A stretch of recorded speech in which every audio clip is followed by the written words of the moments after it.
Kung wala po ito, hindi na ako makakalap ng trabaho po. Kawawa ng mga ako.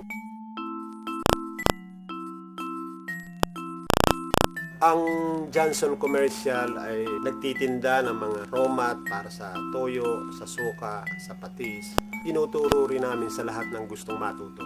Libre. So bakit hindi natin bigyan ng pagkakataon yung iba na kumita rin?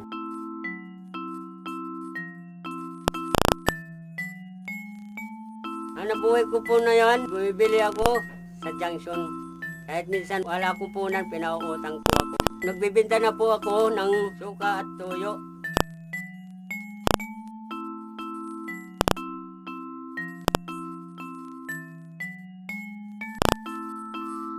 Storyline, Fridays at 10:30 p.m. Only here on ANC.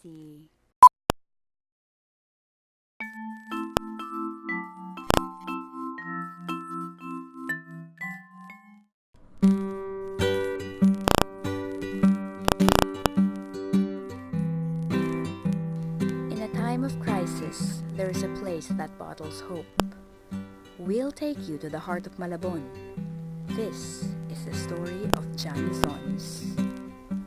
Ako si Crisanto Johnson, Chris for short. 59 years old na ako. Ang Johnson Commercial ay nagtitinda ng mga raw mat para sa toyo, sa suka, sa patis. Kasama na rin dito yung raw mat ng mga household product katulad ng detergent powder, dishwashing liquid, fabric softener, at iba pa.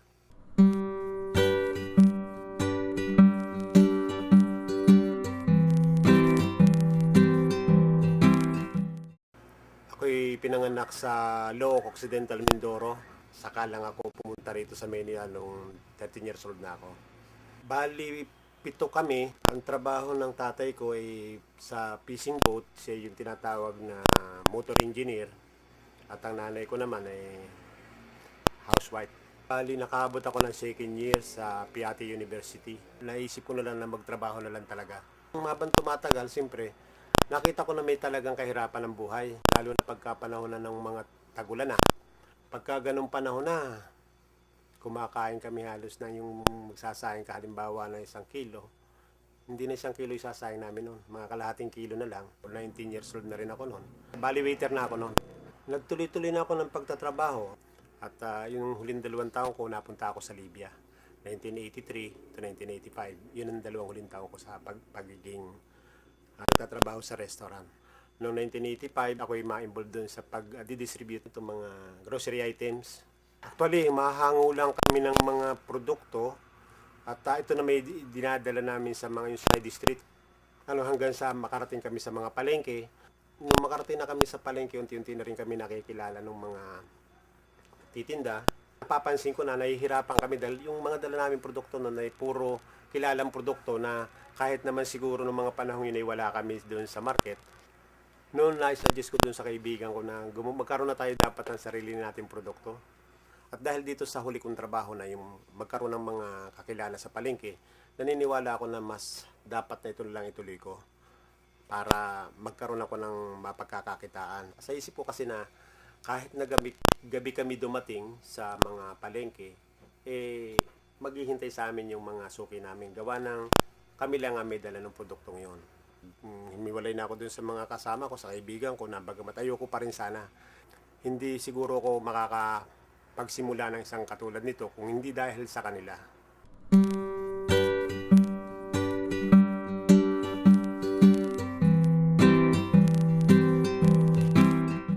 Wala akong background sa paggawa ng tuyo at suka.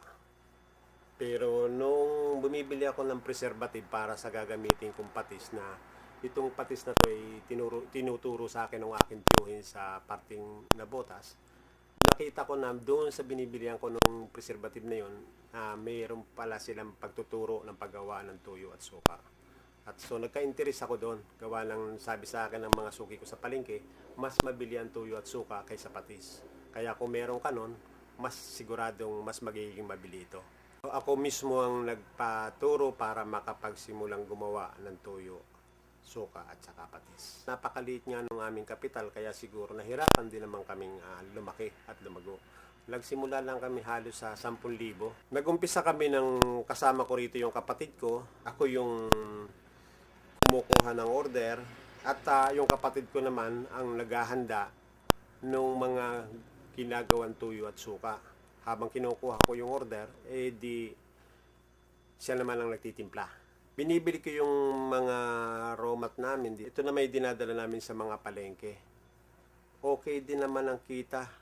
Bagamat siguro limitado gawa sa maliit nga yung puhunan. Tama-tama lang para sa pamilya namin yung kinikita namin. Halos walang matira kaya nahihirapan yung paglaki ng kumpanya.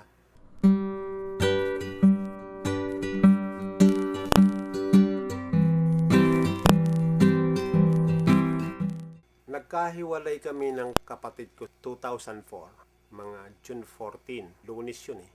Ang sabi niya sa akin, napakalaki na ng utang natin at suko na ako.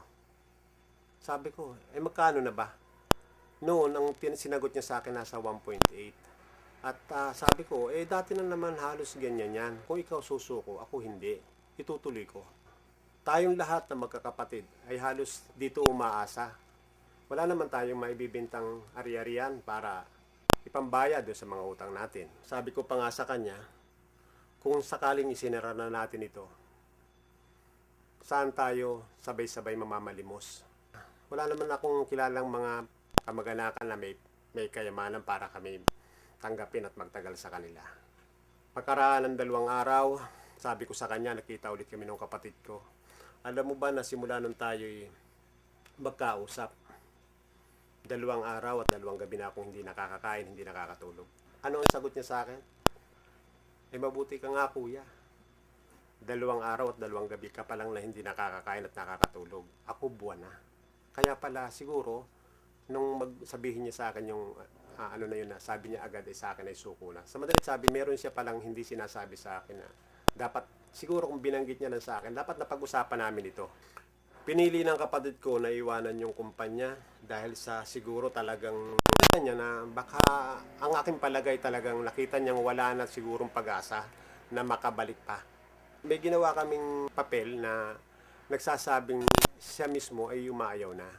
Hanggang sa napakahirap pala na may problema, iisipin mo lahat ng posibilidad, cost cutting, at kung hindi mo magagawa, anong gagawin mo? Magtatago ka ba? Pero naisip ko, wala pa naman akong problema, wala pa naman sa akin nagdidemanda. Hindi na ako makatulog, hindi na ako makakain. Magano pa siguro kung ako'y magtatago.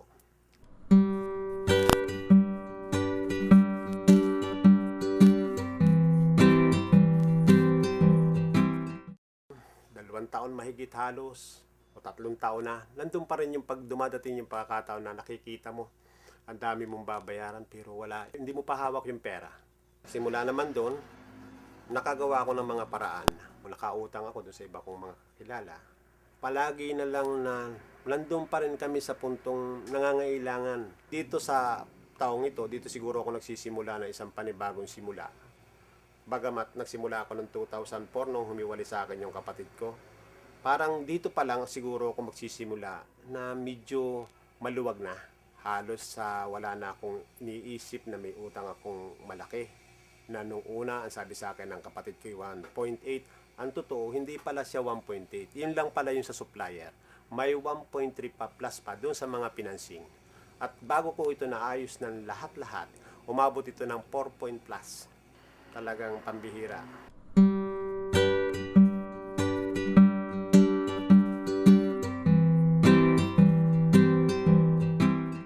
Ang empleyado namin dito sa Malabon ay 10. Sa iba, halos sa mga 8. Yung iba namin produkto hinahalo namin dito, pero mas marami yung mga produkto namin na binibili ng mga nasa probinsya hanggang sa Palawan, sa Parting Mindanao, sa Samar at saka dito sa Parting Norte. Mas malaking porsyon nun ang nabibinta namin sa ganung paraan kaysa yung dinadala namin sa mga palengke. Kaya kami dinadayo ng mga taga-probinsya at maging kahit dito yung sa taga-Metro Manila, gawa ng matagal na kami rito sa ganitong pagtitinda. At pinipilit naming maging mababa ang aming presyo. Ang sabi ko nga, may matira lang, pwede na ibigay sa mga mamimili. Dahil sa Oo, kung medyo sabihin natin mas malaki nga ang kanyang halaga o mas mataas ang presyo, malaki kikitain mo, pero mas kukunti naman ang bibili sa'yo. Palagay ko mas mabuti na yung kahit maliit ang kinikita mo at mas marami yung bibili. Halos mabayaran na namin lahat yung aming mga pagkakautang. At umaasa naman kami na sana nga mula ngayong taon na to hanggang sa mga darating pa ay mapabuti namin ang takbo ng aming tindahan para ika nga medyo magsimula na yung magandang, siguro sinasabing magandang kapalaran.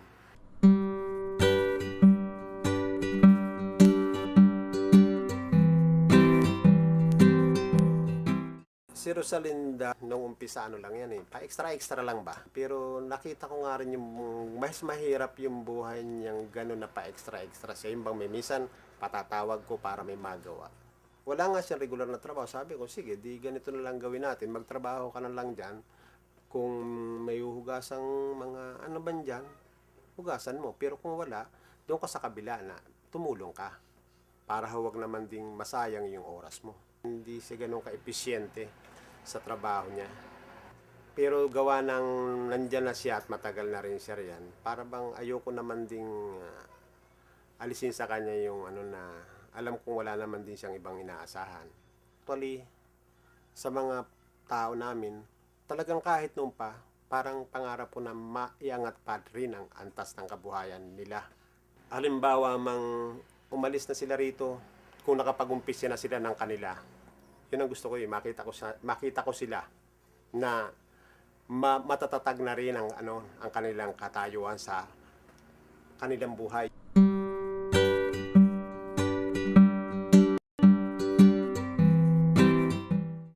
Ang problema siguro natin kasi kaya kung minsan maraming mga krimen din gawa rin niyang kakulang, gustong magtrabaho, wala makuha ang trabaho.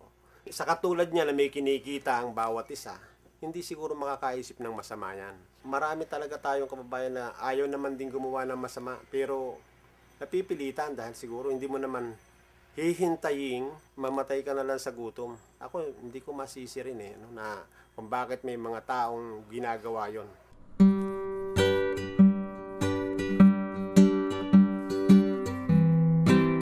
Tinuturo rin namin sa lahat ng gustong matuto. Gumawa ng kaalinman doon sa produktong binibigay namin ng pagtuturo, ng sabon, ng dishwashing liquid, fabric softener, o kaya tuyo, suka, patis, na wala kaming hinihintay na bayad. Libre.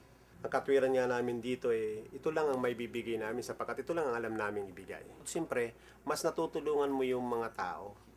Nung una, kasi sabi nga nung iba kong mga kakilala, baka dumating ang panahon na kakumpetensya mo na rin yung mga tuturuan mo. Pero nagsimula ito nung magsarili na ako. At nakita ko rin naman na sa halip na maging kakumpetensya ko sila, ay naging parang katulong ko pa nga siguro dahil sa dumami sila At nakikita ko naman paano ko sila magiging kakumpetensya, katulad halimbawa nasa Palawan, o nasa Samar, o nandito sa parting Norte, o kaya nasa labas ng Metro Manila. Ay kung yun nga lang Metro Manila, hindi ko naman makayang supply o dalhan ng mga produkto ko. So bakit hindi natin bigyan ng pagkakataon yung iba na kumita rin, na may kakayanan din namang gumawa, may kakayanan din namang magbenta. Maraming naghahanap ng trabaho, pero wala silang makuha kung nakita nila dyan, may libreng pagtuturong ganyan. At sa isip nila, kaya nilang gawin yung nandyan, kaya nilang magtinda o pagkatapos silang gawin yung produkto.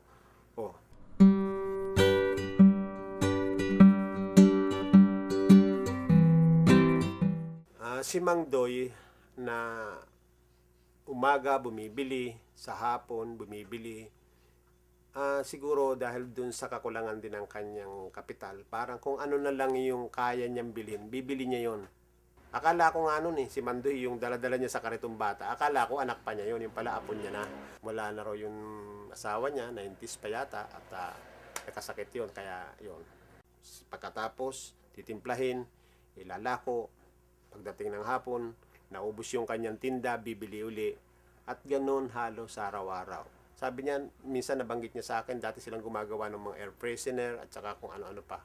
At sabi ko, baka magpagkakataon, hahanap tayo ng market ng mga, parang yung albatros ba yun? At pagka may siguro gagawa tayo, ikaw ang gagawa, sabi ko. Ang katwiran ko is mabigyan ko siya ng dagdag na kita.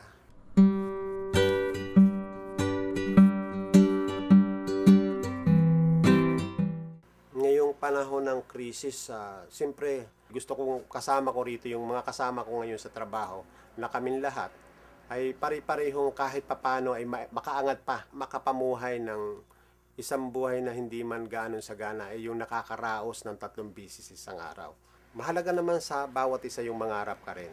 At tulungan natin, kung hindi man nangangarap yung mga kasamahan natin, sapat na sa akin yung makaraos ako ng, ibig sabihin yung kumari, wala nang ang utang, makaraos lang ako ng ganon, sa akin ayos na. Pero siyempre, wala namang kung kumita ka ng mas sigit pa.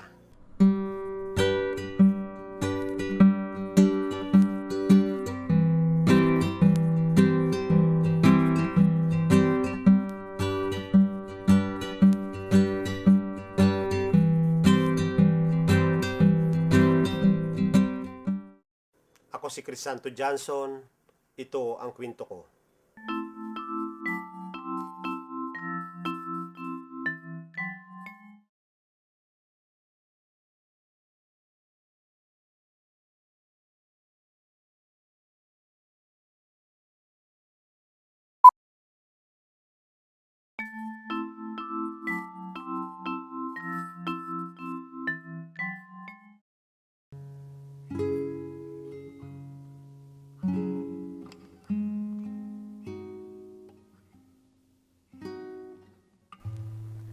We'll tell you another story about a woman who scrubs out a living in the back rooms of Jansons. This is the story of Rosalinda.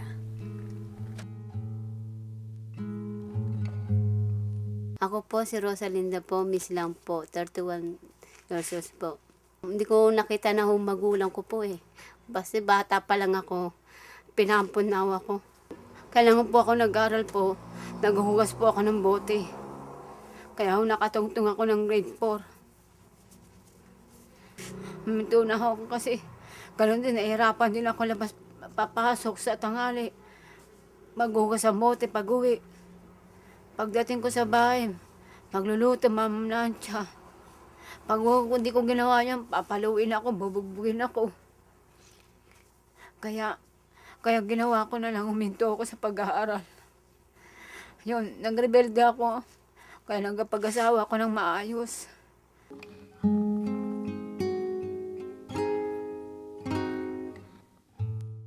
Disisay ako nyo nung nag-asawa po ako. Nakilala ko po asawa ko po doon sa hugasan ng bote. Doon ko po siya nakalala. Doon kami nagsama. Kala ko po maayos ang pagkalagayan ko sa kanya. Binubugbog po ako. Iniwan ko siya. Nagganap ako ng trabaho dito ako bumaksak sa hugasan din ng bote. Mga anak ko na sa akin po. Inalagaan ko sila ng maayos. Mabuhay lang po kami. Ngayon masaya po kami, mag-iina. Pinag-aaral ko ng mga anak ko, hindi ko na kaya. Kasi 4 na ako sila nag-aaral eh. Kaya nahinto po yung 3. Hindi ako nakatapos. Pag maluwag-luwag na ako, pag-aaralin ko sila na maayos. Ang anak ko po nag-aaral ako 14 ho. Hindi ho nakatapos kasi wala akong mabigay ng assignment. Wala akong mabigay ng ganon-ganon. Papasok, walang kain. Papasok sa umaga, uwi, wala pa maabot ang pagkain. 11 yung lalaki ko, 8 yung babae ko. Yung pangatlo ko, yung pang-4 ko, 6 po. Konti lang nakukuha ko ng sahod dito. Makukuha ko lang 300. Pinagkakasya ko na yung 300 para makakain lang kami ng mayos. Basta importante sa amin, may bigas lang kami naka-stock. Bali na ulam, madili lang magdilensya lang ng ulam mo. Chicharon na mamiso lang ho. Mas na ho sa amin, basta magsama-sama lang kami pamilya, mga mag-ina. Eh lang ho kailangan ko.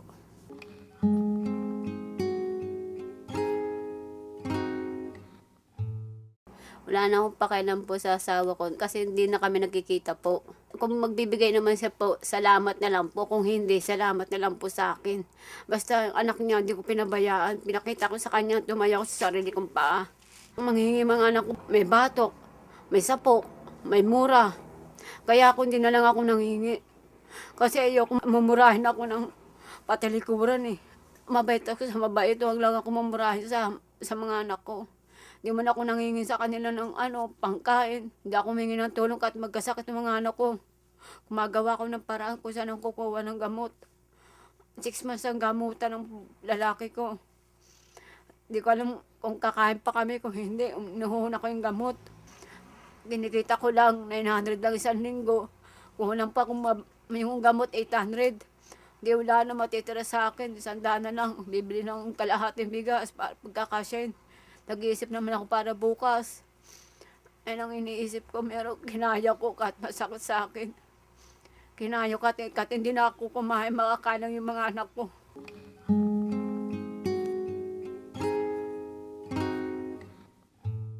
Nakatira po ako sa Letre, Kadima. Yung nasulugan po kami, nakakuha kami ng pwesto. Ngayon, konting lang ho, trapal lang. Bibili ako ng hero dyan sa jam shop. Kung pinupukpo ko na lang, samantala lang naman ho eh. Okay na ho sa akin yun. Basta matirahan lang namin mag-iina. Ginagawa ng anak ko, nananampot ng mga baka, ng mga pako. Binibenta ho. Tapos para magkaroon ng merienda. Yun ang, para makakasila ng magkapatid. Pagising ko po, na may pagkain na sila. Katapos yun, pagdating ng nung tanghalian na po, munta dito sa bodega, mangingi ng pagkain. Sabi ko, mangutang na lang muna pag uwi ko, pag nakabali ako, babayaran na lang natin. Pagdating sa Johnson, magkano na ako, magdidikit na ng galon, maglilebe, magsisilido ng toyo, suka, magtatali na ng bote ho. Maganda naman ho dito ho. Gumagawa ka ng magandang bagay, na marami ka natututunan. Magaling ako magugas ng bote. Ang lahat ng pasukan ko, paborito pa ako ng mga napapasukan ko kasi malinis ho ako magugas ng bote. Hindi ako natatanggal kaya lang ho, inaanoan ko lang, mahirap lang ho. Tapos lahat ng natutunan mo rito, paggawa ng toyo, suka, ketchup, naintindihan ko yun. Yun ang masaya naman ho, maganda naman, walang anuhan ho, walang inggitan, walang anuhan. Mabait po sila.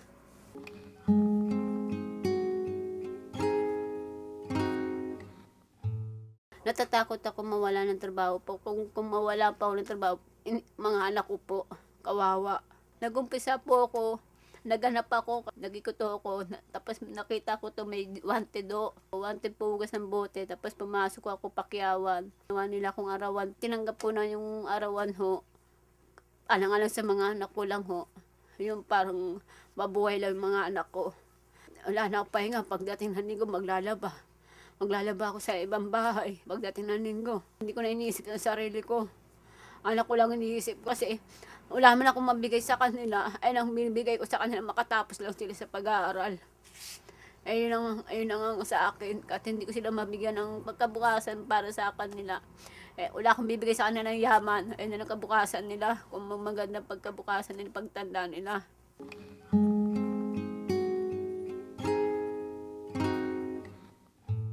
Ngayon panahon po ng krisis ay pero lang po. Yung ganun din ang klase ng hirap po nung araw, ganun din ho ngayon. Wala na akong katapusan, ang hirap ko. Kinaya ko na lang kahit masakit sa dibdib ko. Ginawa ko lahat para lang sa mga anak ko. Wala akong matulungan. Wala akong mahingian ng pagkain. Kung wala po dyan, wala na rin sa isa yung mga anak ko. Wala na rin ako sa isa. Hindi ko mabigay. Hindi ko na namang gagawin ko sa buhay ko. Wala eh. Wala na akong ibang mapapasukan kung wala to. Hindi ako nakatapos sa pag-aaral. Grade 4 lang natapos ko. Sino pa tatanggap sa akin po? Kung sila lang din po. Tinanggap nila po ako alang-alang sa mga anak ko sa trabaho ko.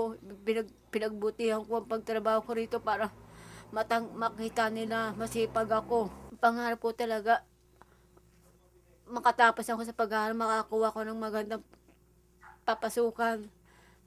Pangarap ko talaga engineer. Yung pangarap ko na nabalo, hindi ko na matupad yung pangarap ko sa mga anak ko na lang po. Hindi ko na maiisip yun po, may iba pang buhay ko po. Kasi lang ho sa akin, parang wala na ho sa akin, patay Malaysia na lang ho. Buhay ko na lang para sa mga anak ko na lang ho. Minsan po, natatakot din ako ba maging katulad nila ako. Nang masakit ho. Nung naranasan ko, yung maranasan sa kanila. Tama na ho yung naranasan ko. ay naayaw kong gawin sa kanila. Tita ko, gusto nila sila kunin. Ayaw ng mga anak ko, kahit hindi na lang sila mag-aral. Basta makasama-sama lang ko kami. Sabi ko, nak, hindi naman pwede yun. Kung hindi kayo mag-aaral, pero tayo mangmang. Hindi na ako nakatapos, hindi ba kayo makakatapos? Paano na yung buhay natin? Yung pangarap ninyo hindi matutupad. Gagayahin ninyo ako magugas ng bote. Magkakaskas-kaskas ng bote. Nak, mahirap magugas ng bote. Sa totoo lang, mahirap. Kung kailan sila kunin ng tita ko po, bibigay ko po sila. Bibigay ko po sila para makatapos lang ko sa pag-aaral po.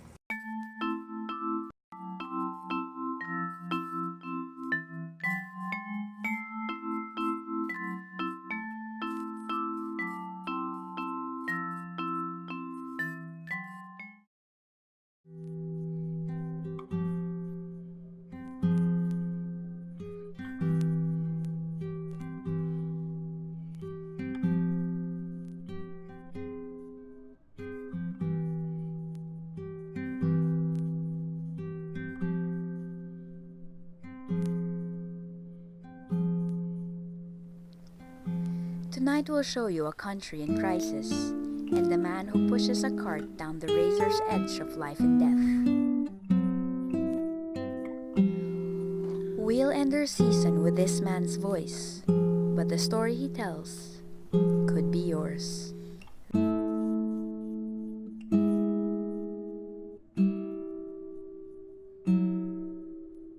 This is Storyline.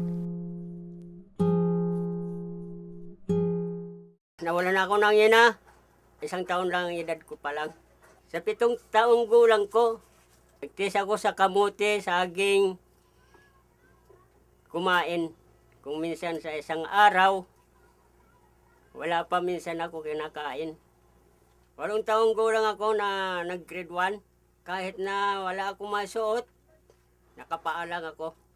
Graduate ako. Hiram tsinilas.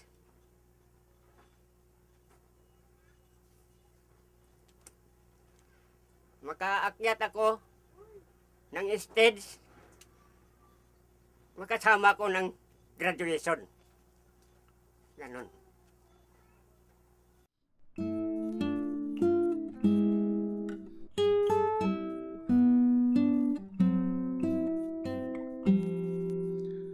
Dosi anyos, 13 anyos edad ko.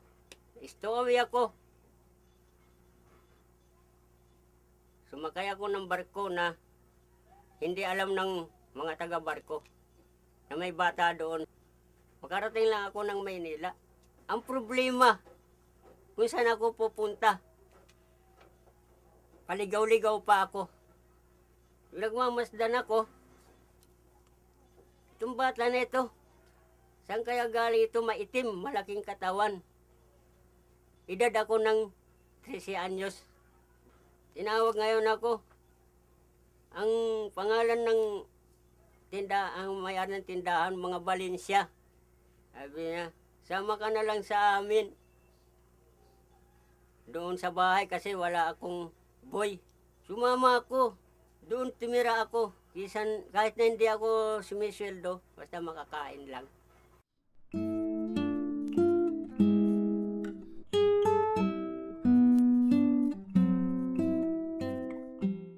Umabot ng 4 na buwan, sabi ko, hindi ako aasinso nito. Hanggang utusan lang ako, wala akong sweldo, pagkain lang. Balik ako ng Rotonda, Espanya.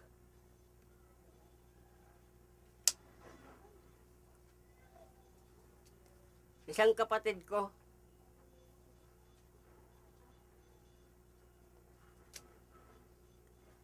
nakita ko ng kapatid ko. Ayun, kinuha nga ako pero sa kalsada ako natutulog.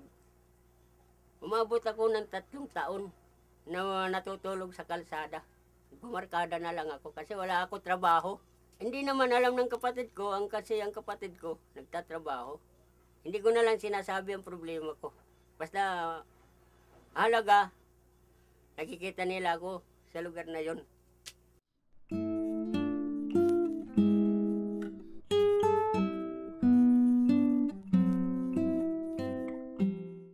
Pagkatapos noon, nahatag ako sa barkada ko. Pasok tayo ng trabaho. Tagapag ano ng wire ng radyoton. 2 piso isang araw. Nalugi yata ang kumpanya. Wala na naman akong trabaho. 14 anyos po ako noon. Ang isang barkada ko, sabi niya, magtinda na lang tayo ng mais. Eh ako, ayaw ko na mag-standby. Nagtinda ako, banana Q. Banana Q po naman ang hanap buhay ko. Nakaipon ako, dala-dala ko yung diploma ko. Kung saan po yun, dinala ko yung diploma ko. Makapasok lang ako sa kung saan na mga eskwelahan, publiko. Hindi ako tinatanggap dahil wala akong yung bang magpapa-enroll, yung kasama, halimbawa. Nahantong ako doon sa University, Ortañez University. Kung maganda ang record ko, 86. Pang-apat ako sa marunong. Hindi ako tinanggihan ng Ortañez University. Natapos ko yung high school na yan. Pangkain ko, yung naipon ko na mayroon na akong 30 mil. Kasi maganda kita ko ng banana Q, kumikita ko 60 pesos isang araw.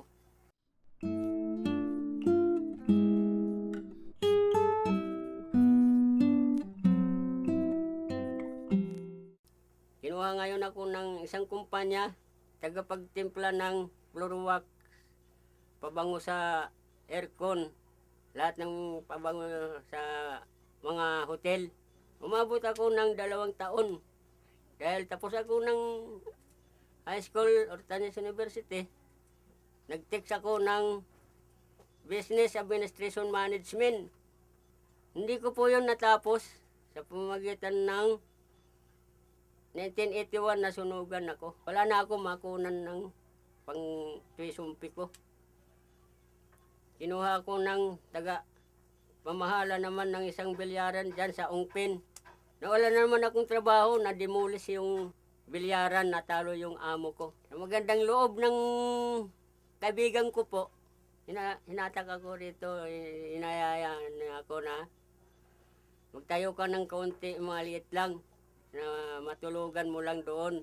Nakuha naman ako ng isang kaibigan ko, mayroon siyang agency. Mag-supervisor ka na lang sa akin. Kinuha ko yung alok, supervisor, kumisado lang ako ng 4,000. Napag-asawa ako, inisip ko ako, okay na ito dahil may bahay naman ako. Kasi habang nandun ako sa candid services, hindi lang supervisor ang trabaho ko doon, kundi mag-service ako ng pest control. Tinamaan ako ng amoy noon. Nagkasakit ako ng baga. Pinagabot ako ng misis ko. Hindi ko pala alam, mayroon din pala siya sakit. Nararamdaman. Na-terminate pala ako doon sa pagkabilang isang supervisor. Gumaling ako noon. Siya naman dumaing na ng sakit. Dinala ko na siya sa Pabilia. 1991. Paggaling niya sa Pabilia, inuwi ko na siya rito. Matindi po ang sakit niya. Ano po ang sakit niya? Naging cancerous. Cancerous po.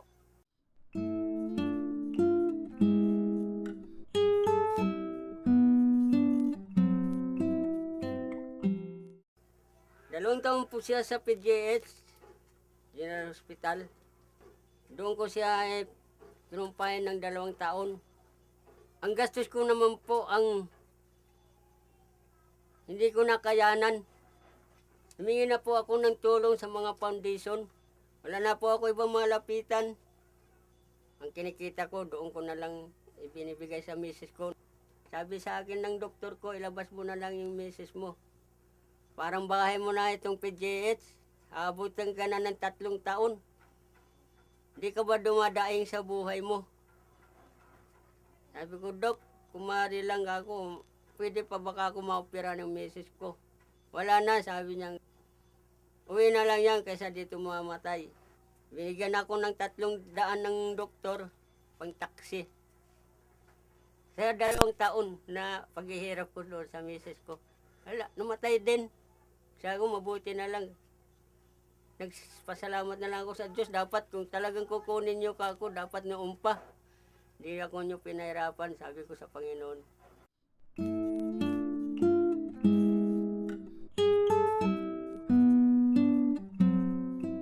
Dalawang taon lang po ang anak ko. Nang mamatay ang misis ko. Habang umaalis ako, iniiwan ko lang siya, tapos iniiwanan ko ng timplang gatas. Darating ako, dumididi na siya. Kaya wala akong problema. Nanatili na lang po ako rito sa paggagawa ng sukat tuyo. Squatter area na lang po ako naghanap buhay hanggang ngayon. Sa paghihirap ko, natapos ko yun, yung anak ko, napalaki ko po. Napag-aral ko siya. Natapos niya elementary. Kapag high school po siya. Nang umidad na po siya ng 13 anyos. Ito naman po ang problema ko. Hindi siya nag-aaral na, kundi sumama na sa mga barkada kung saan-saan. Anong lungkot ko po yun? Nadisgrasya po siya ng isang lalaki, 14 anyos siya. Yun na, panganak na yung apo ko na yan. Ako din na naglabas sa pabilya. Binayaran ko ang bill sa pabilya.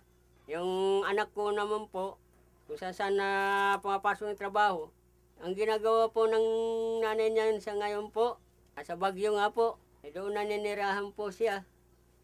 Hinanap ko pa rin po yung tatay nito.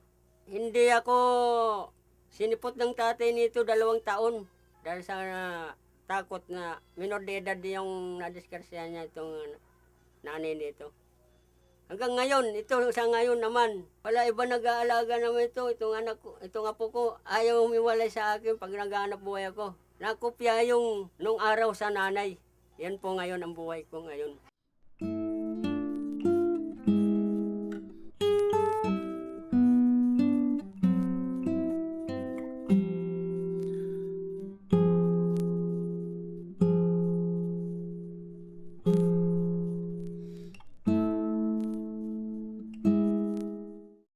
Ginagawa ko sa umaga, simula sa umaga, maghapon, papaliguan ko itong apo ko, pagkakainin ko po, hanap buhay ko po na yan, bumibili ako, sa malapit ko na lang na bilihan po sa Junction Enterprises din. Kako mabuti na lang po, mabait ang mga tao na dyan.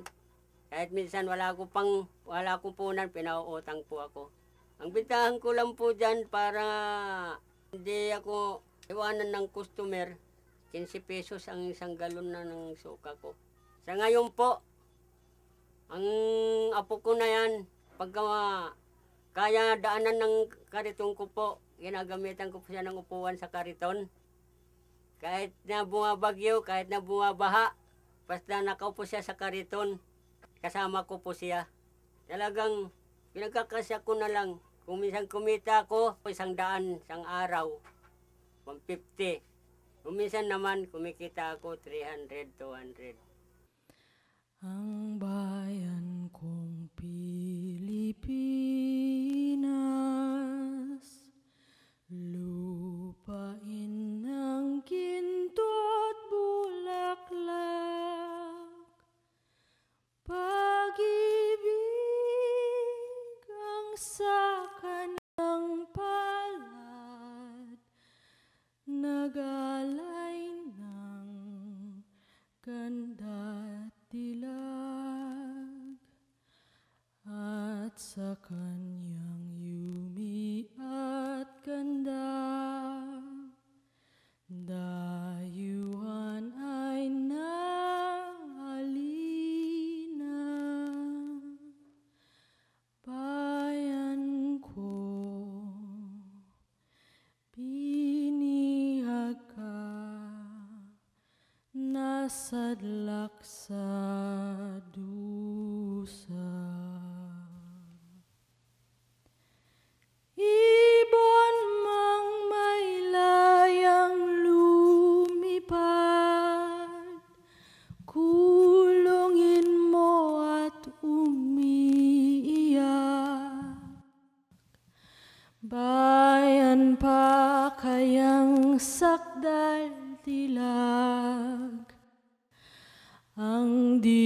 magnasang makalpas.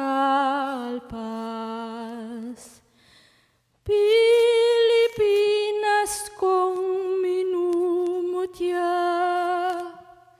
pugad ng luha ko't dalita.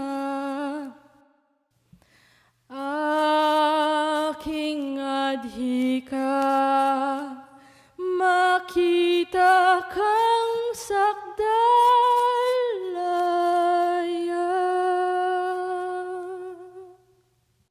Nararamdaman ko po ang krisis. Pangarap ko na lang po, mapaaral ko itong aking apo. Yan na lang po ang pangarap ko. Hindi na bale yung kinikita ko, tama na sa amin kahit na mahirap ang ngayon, buhay. Wala akong magagawa. Dahil di na ako makapagtrabaho sa ibang kumpanya. Wala na sa akin kukuha. Sa akin na lang, tulong na lang ng Panginoon na hindi ako mawalan ng kong pangalo po ng sukat, toyo. Tuloy-tuloy ang hanap buhay ko na nito dito.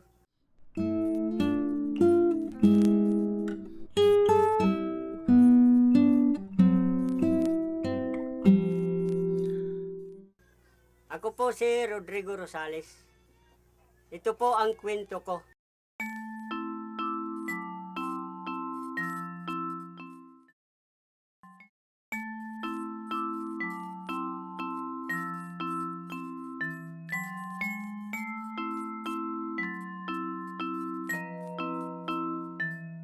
I'm going to tell you a story.